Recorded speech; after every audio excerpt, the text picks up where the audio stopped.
Iendelee. Iendelee, siendelee. Sasa hapana, waje hiyo.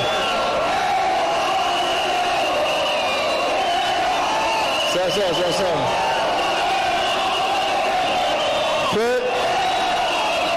Sasa itosha. Tosha vijana. Fellow citizens, thank you for keeping the flames of freedom alive in our country. Thank you also for standing with me in the many years of struggle to liberate Kenya. Thank you for the battles you have fought together.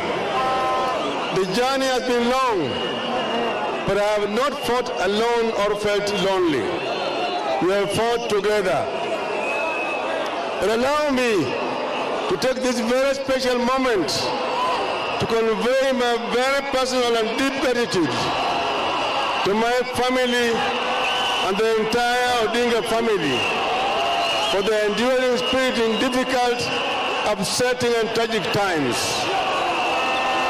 Through the times, they have kept powering through and lived up to the Jaramogi Oginga Odinga's mantra that freedom has a price. I also want to thank my fellow compatriots in the struggle.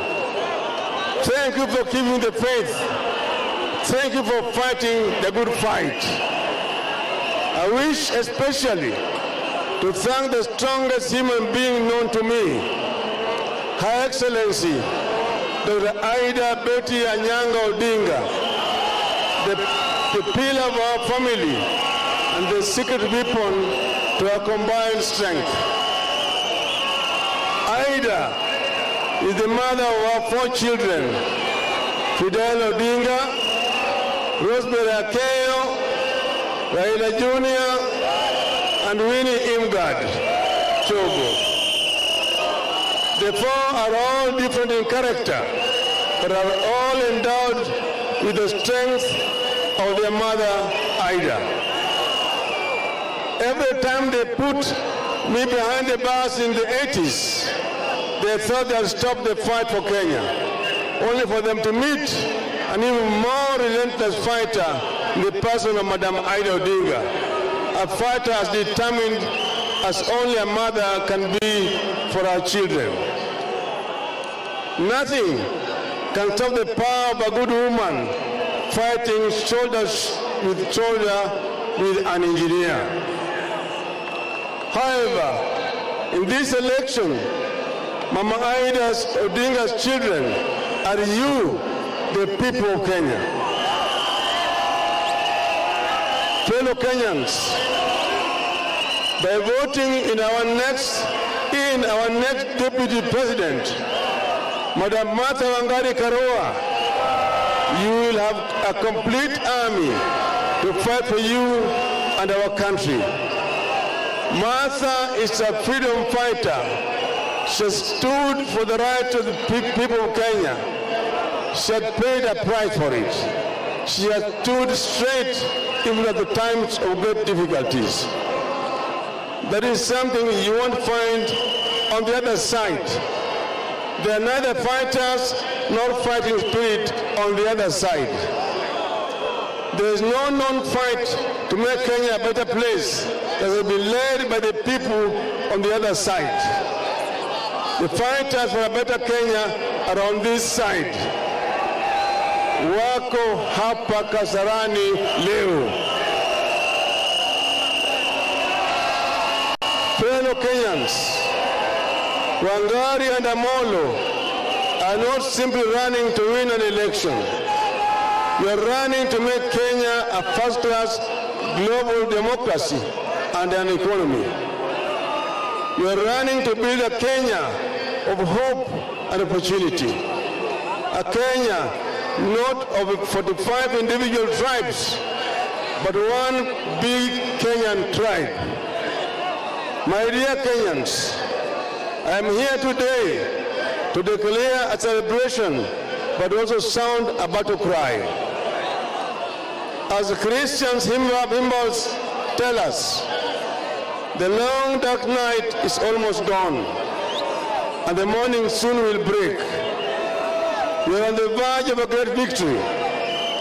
I, Raila Odinga, have seen Canaan, the land of milk and honey, the land of no woman cry.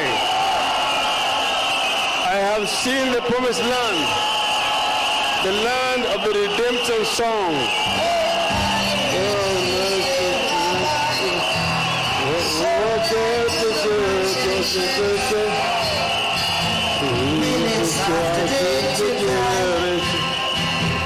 From the bottomless pit, but my hand was made strong by the hand of the Almighty. We forward in this generation triumphantly. Won't you help to sing these songs of freedom? Is all I ever have. Redemption songs, redemption songs. Hello? Hello? But you know the battle is hardest when victory is nearest. Get ready, my dear Kenyans, and keep the spirit of a luta continua. Next Tuesday, all of the new followers have to be at their polling stations by 6 a.m. and cast their vote.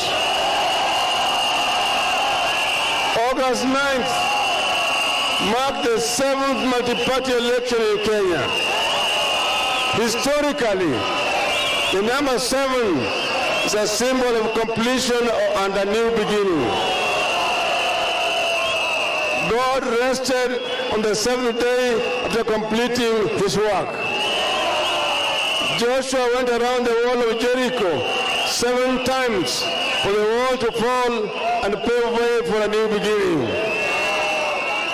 Pilgrims to Mecca walk around Al-Kaaba 7 times to achieve a healing and reconciliation with Allah. On the 7th multi-party election on Tuesday, we will mark the year of completion and new beginnings. I must remind you also that we started this struggle on Sabasaba Day, the 7th day of the 7th month of 1990. On that day, we declared that the walls of dictatorship must fall, the walls of corruption must fall, and the walls of impunity, injustice, and exclusion must fall.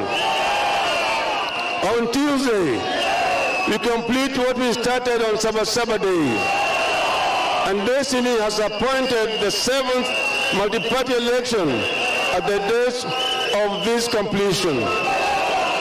My dear Kenyans, the question we face today is, who has a safe pair of hands to complete what we started on Sabasaba Day? Whose hands will dismantle the bandit economy of corruption? In whose hands are your families safe? When you look at your children, who do you feel will really make sure that you have the ability to give them the best that they deserve? Who do you feel will ensure the unity of the country no matter the election results? Is it the man who shook the hand of his bitter rival and brought the national reconciliation and healing, or the hand of the warmonger who is a deviant and a convicted thief? Which hand will you try to deliver the social protection for the poor? The Auditor General tells us that 8 billion shillings, I'll repeat. The Auditor General tells us that 800 billion shillings is stolen every year through corruption. 800 billion shillings is twice the economy of two of our neighbors in the East African community. Who do you feel is best qualified to dismantle this cartel of thieves? Dear Kenyans, people have asked us how we will give 6,000 shillings to poor families.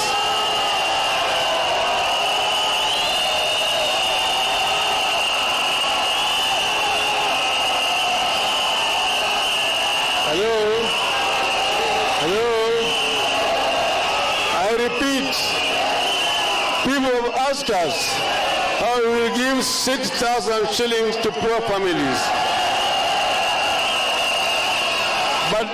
But that is the wrong question. The question we should be asking is how a few corrupt people got to be paid 800 billion shillings every year from our budget. How did the government afford this? How did these people con us? If you could afford to pay 800 billion to conmen, you can afford to pay a mere 6,000 shillings to known and real Kenyans struggling with life. What these families need is a direct injection from government. These families need direct government funds to feed their children. So, in the first 100 days, my government will begin paying 6,000 shillings to families living below the poverty line.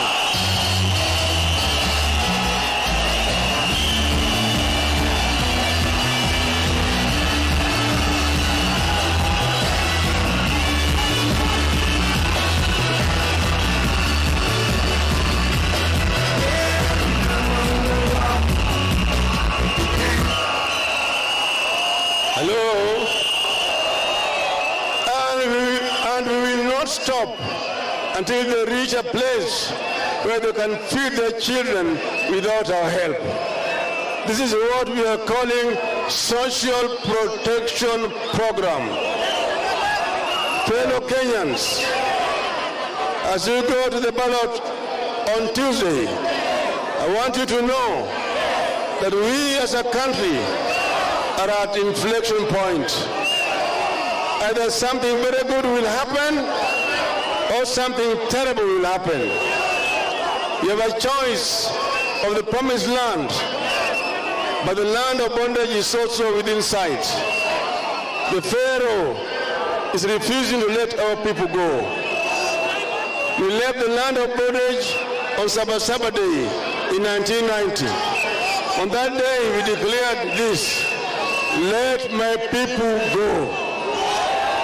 Today I repeat the same declaration: let my people go. Free them from bondage of thieves, free them from the bondage of liars, and free them from the chain links of corruption. Dear Kenyans, we are soon entering Canaan, and there are few rules we will have to observe. In Canaan, we must embrace reconciliation. We cannot get to Canaan, a divided nation that is half bitter and half happy. In my government, there will be no revenge. I pledge to be the president of all. I have made this decision because I did not choose my liberation cause. The liberation cause chose me. And when I was tempted to run away from it, the cause always found me. This is why I always found a place in my heart to reconcile. I shook the hand of Mr. Daniel Torotich Arap Moi in March 2002, or President Mwai Kibaki in February 2008, and of my brother President Uhuru Kenyatta in March 2018.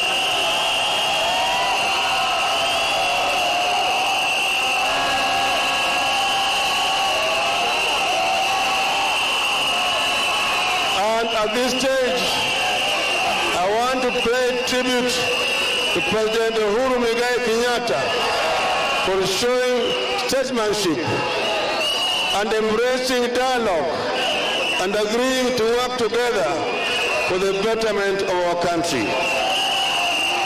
I want to assure Kenyans that we will continue with this handshake doctrine, the doctrine of unclenching the fist for the sake of Kenya. I will shake the hand of my rivals and pay the political price if I have to. I will shake the hand if I win, and I will shake the hand if I don't. And I will do it because I love Kenya more than I love Raila Odinga.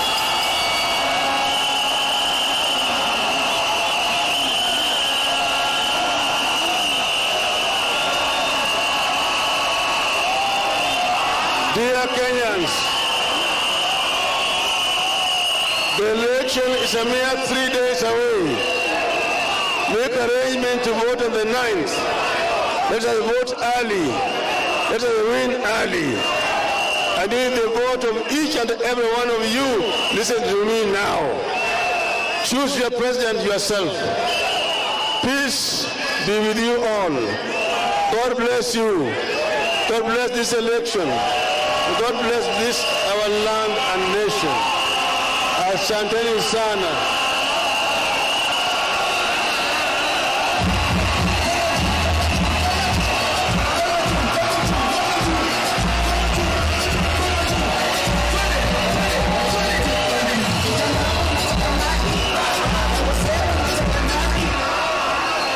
Hello?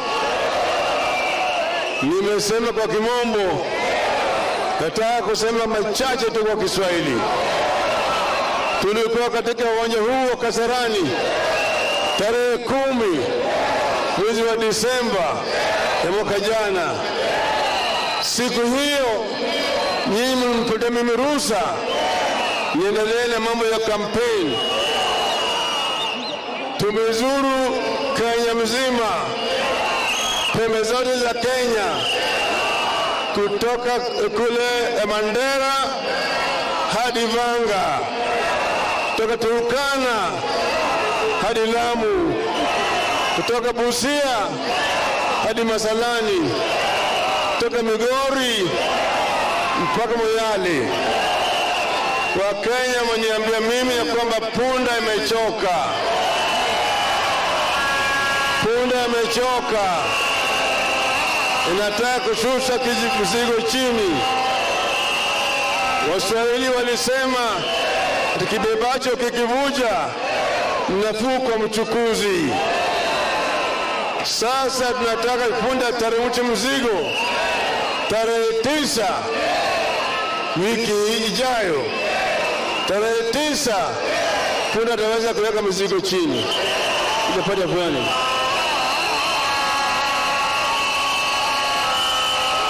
Tumesema tuko na adui wanne wakubwa kama Wakenya: ugonjwa, ujinga, umaskini na ufisadi.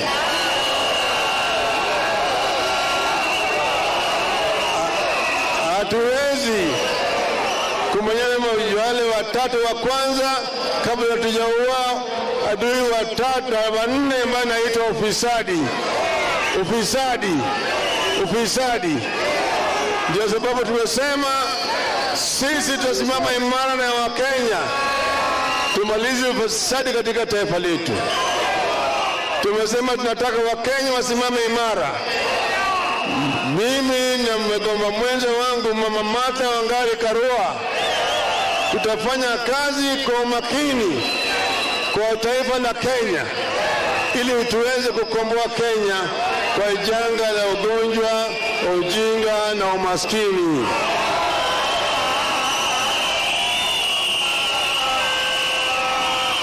Vijana wetu wataweza kupata ajira. Tumetangaza ya kwamba kuanzia mwaka ujao watoto wetu wote kuanzia nursery kupitia primary, secondary tertiary mpaka chuo kikuu watasoma bila malipo yoyote.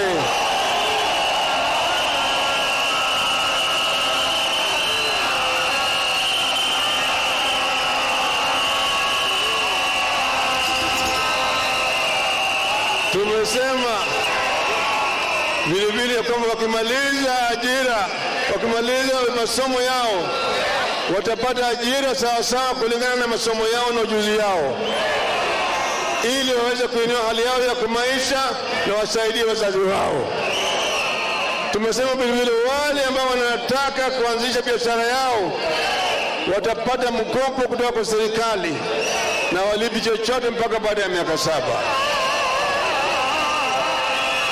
Tumesema wale wajua kali watapata msaada kwa serikali, na watu wa bodaboda watapata msaada kwa serikali. Tutawatambua ujuzi yao, inaitwa wapata shahada ya jitihada, recognition of prior learning certificate.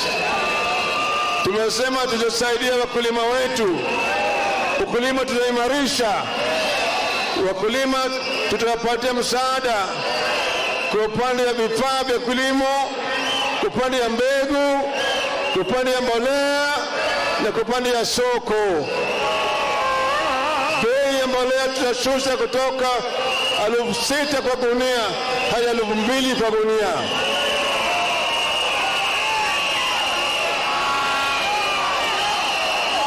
Tutasaidia wakulima wa kahawa, wakulima wa majani chai, wakulima wa ngano, wakulima wa mahindi, wakulima wa miraa, wote watapata msaada kutoka kwa serikali. Wafugaji watapata msaada kutoka kwa serikali. Kwa hivyo tutainua uchumi wa Kenya, tutajenga viwanda ili Kenya inuke, ili nchi ya viwanda, ili vijana waweze kupata ajira zaidi. Kwa hivyo azimio la umoja unasimama na Wakenya. Tutaka Wakenya wamuke pamoja na watembee na azimio pamoja. Sasa mimi nauliza tarehe 9 kesho kutwa, nataka nyinyi mrauka alfajiri. Wangapi watarauka alfajiri? Nione mkono hapa.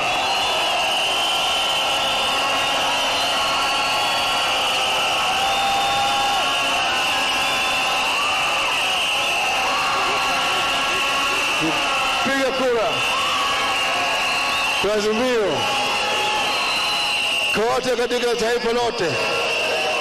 Tunataka kuona kama tunapata wabunge wengi katika bunge ya kitaifa na bunge ya county. Tunataka majority wawe wana azimio sawa.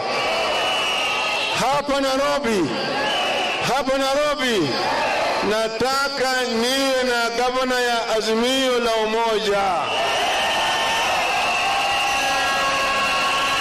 ndio tuwezeshe mimi kutoa huduma kwa wakazi wa Nairobi. Gavana nataka awe bwana Polycarp Igathe Nairobi. Mtampigia kura. Asanteni sana. Mungu awabariki.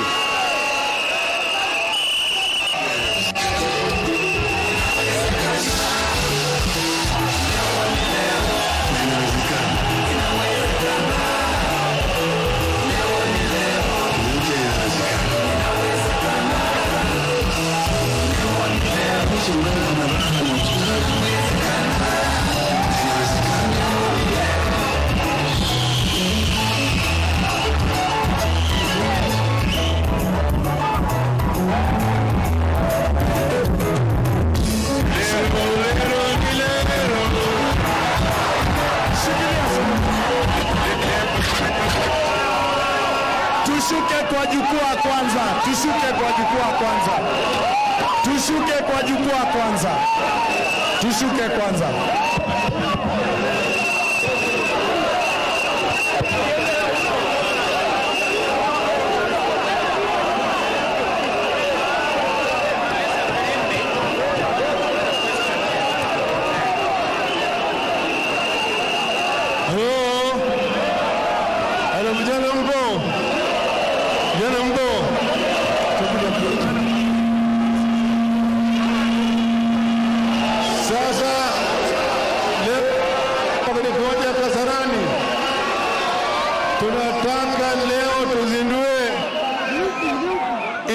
Rauka Operation Firimbi Movement. Mnaona vizuri? Wacheni kupiga firimbi kwanza. Wacheni kupiga firimbi kwanza. Mpaka tuelewane. Sawa sawa? Firimbi iko mara mbili. Iko moja ya kufukuza wezi na kumaliza ufisadi. Na ile ya pili ni kufanya watu warauke alfajiri tarehe 9 saa 10 waende kwa vituo kupiga kura. Sawa sawa? Kwanza ili ya kufukuza wezi.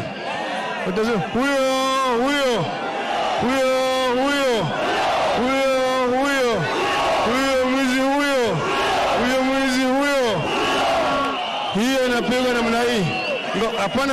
Hapana piga kwanza. Hapana piga yenu. Hiyo inapigwa namna hii.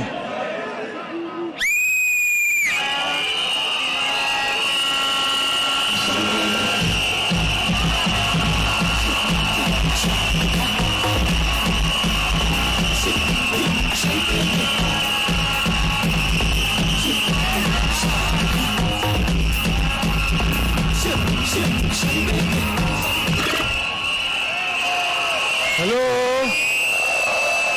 Hapana piga ngojeni kwanza. Hiyo ya pili ya kurausha watu inaenda namna hii.